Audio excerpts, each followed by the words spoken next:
Welcome to our channel.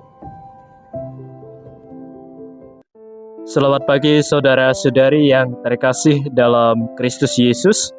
Jumpa lagi dalam Riak Sabda edisi 5 April 2025.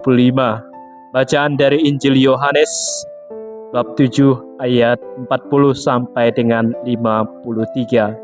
Saudara-saudari yang terkasih dalam Kristus, apakah hukum Taurat kita menghukum seseorang sebelum ia didengar dan sebelum orang mengetahui apa yang telah dibuatnya? Yohanes bab 7 ayat 51.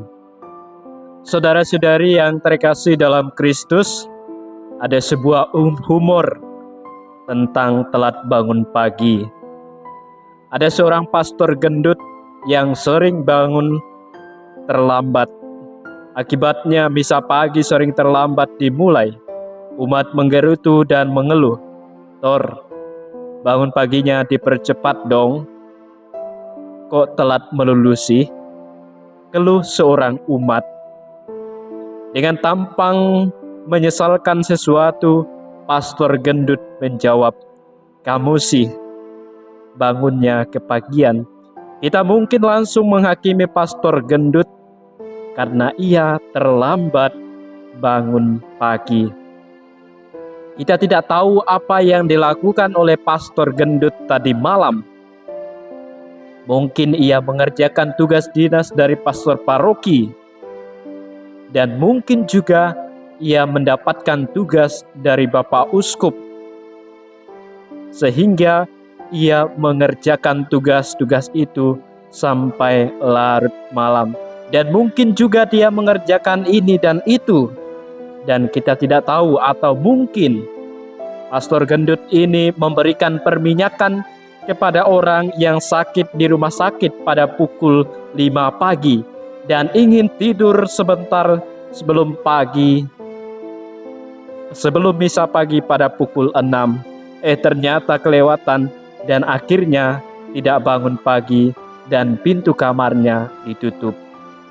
Saudara-saudari yang terkasih dalam Kristus Yesus, bacaan Injil pada hari ini mengisahkan tentang penghukuman, juga penghakiman, bahkan juga mengadili orang yang belum tentu salah atau melakukan kejahatan. Manusia atau kita lebih cenderung atau suka menghakimi, mengadili jika terjadi kesalahan pada orang lain.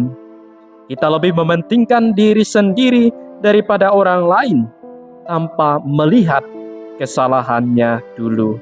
Apakah kita sabar bila terjadi salah paham dan juga apabila merugikan kita? Nikodemus membela Yesus mengenai apakah hukum Taurat kita menghukum seseorang sebelum ia didengar dan sebelum orang mengetahui apa yang telah dibuatnya. Jadi yang menentukan salah atau tidaknya bukan hukum Taurat, melainkan karena kedengkian hati dan rasa cemburu yang besar kepada Yesus. Hal ini penting agar kita memiliki gambaran untuk tidak mudah menyalahkan orang lain, seperti para ahli-ahli Taurat dan juga para imam kepala. Saudara-saudari yang terkasih dalam Kristus, pada akhirnya marilah kita bersama-sama membangun sebuah kepercayaan kepada orang lain tanpa langsung menghakimi, mengadili, melainkan kita merangkul bila terjadi kesalahan.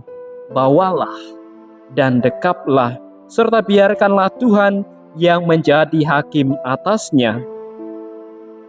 Hendaknya kita juga tidak mudah untuk mengambil sikap menghakimi dan dijauhkan dari sikap menghakimi itu.